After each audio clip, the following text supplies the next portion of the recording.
பொதுச் செயலாளர் மாண்புமிகு எதிர்க்கட்சித் தலைவர் அண்ணன் எடப்பாடியார் அவர்கள்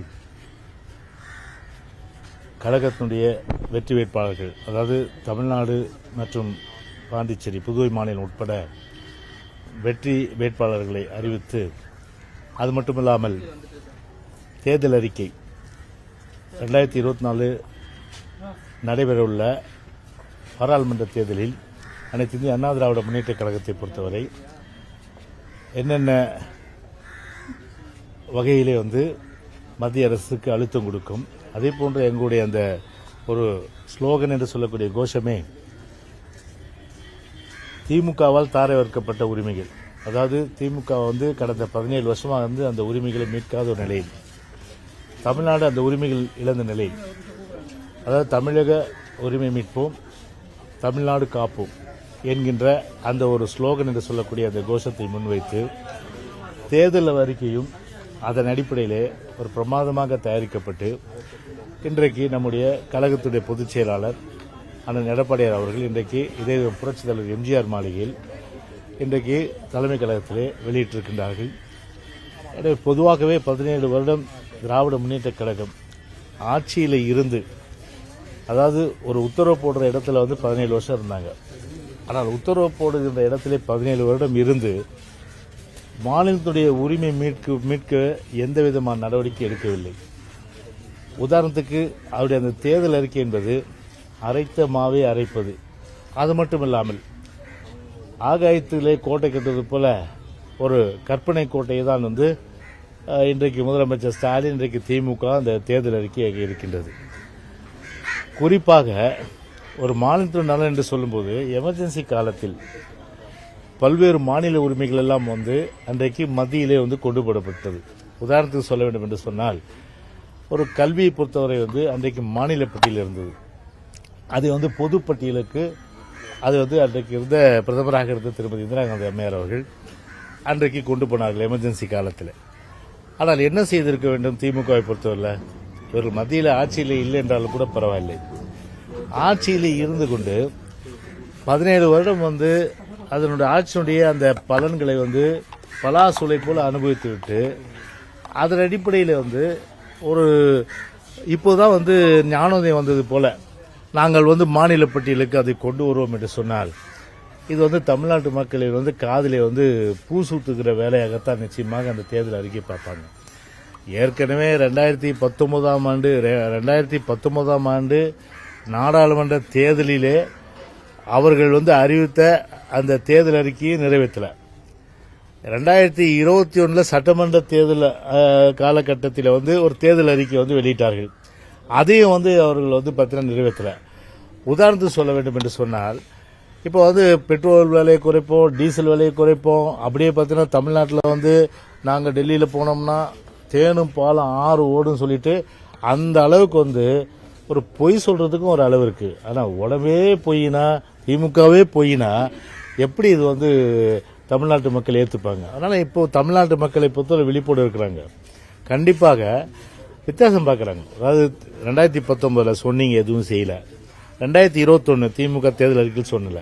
சரி, இப்போ டீசல் விலை அது என்ன சொன்னீங்க தேர்தல் காலத்தில்? 2021 காலகட்டத்தில் டீசலுக்கு 4 ரூபாய் குறைப்புன்னு சொன்னீங்க. அதை குறைச்சிட்டு நீங்க சொல்ல வேண்டியதானே இன்னும் நாங்கள் குறைப்புன்னு.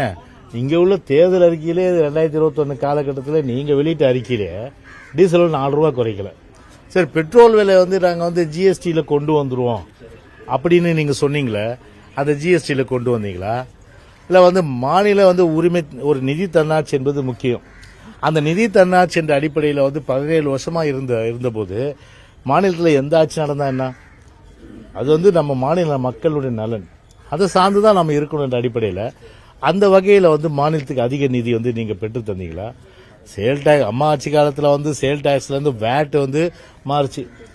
அதுல மாறும்போது கிட்டத்தட்ட 7000 கோடி ரூபாய் அதுவும் வாங்கி தரல. ஏன்னா ஏடிஎம்கே கவர்மெண்ட் ரூல் பண்ணுது, நாங்க ஏன் வாங்கி தரணும் என்ற அடிப்படையில் மாநிலத்துடைய நிதி தன்னாட்சிக்கு மூடுவலை பண்ணீங்க. இப்போ பாத்தீங்கன்னா மாநிலத்துடைய நிதி பகிர்வு சரிசமமாகணும்.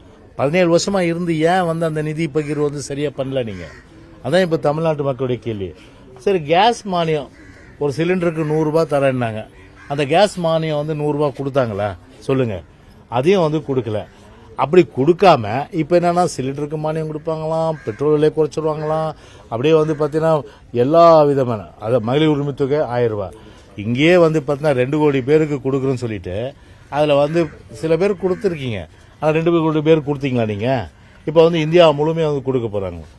அதை கூரை ஏறி கோழி பிடிக்க முடியாதவங்க மானை ஏறி வைகுண்டத்தை கிழித்தானா அந்த மாதிரி வெறும் வந்து வாய் சொல்லில் தான் வீரர்களாக இன்னைக்கு வந்து திமுக இருக்கிற நிலையில. அதே போல் அந்த தேர்தல் அறிக்கையும் சரி, ஏற்கனவே வந்து கிளுகிழுப்பு காட்டி மக்களை வந்து ஏமாற்றியது. அந்த அந்த அந்த ஒரு நிலை வந்து கண்டிப்பாக இனியும் மக்கள் ஏமாற தயாராக இல்லை.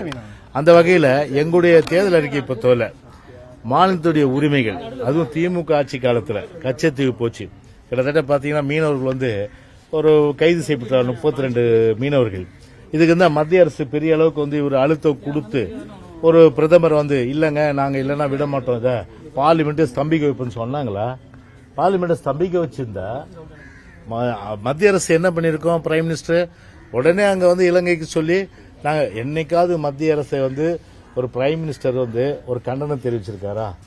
இலங்கை கடற்படையால் நம்முடைய தமிழக மீனவர்கள் தொடர்ந்து தாக்கப்படுகிறாங்க, கைது செய்யப்படுறாங்க, சிறையில் அடைக்கிறாங்க. அவங்களுக்கு வந்து பார்த்தீங்கன்னா வந்து பல்வேறு வகையான கொடுமையான தண்டனைகள் கொடுக்கப்படுது. இதுவரை பிரதமர் வந்து ஒரு கண்டனம் கூட இலங்கை அரசாங்கம் தெரிவிக்கலையே இன்னைக்கு. சரி, அவர் கண்டனம் தெரிவிக்கிறதுக்கு வேண்டிய அளவுக்கு வந்து மாநில அரசு அவருக்கு பார்லிமெண்ட்ல அழுத்தம் கொடுத்ததா? எப்போ பேசினாங்க? மீனவர்கள் பத்தி ஒன்றும் பேசல. இப்போ என்னன்னா கச்சத்தீவு மீட்போமா?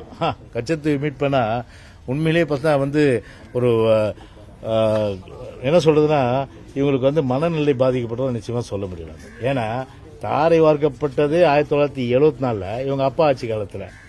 இப்போ அவங்க அப்பா கூட இங்கே தான் போச்சிருக்காங்க, இங்கே நினைவிடம் கூட இருக்கு. போய் வேணா ஸ்டாலின் கேட்டு பார்க்கட்டும். 74 தாரை வார்க்கப்பட்டது.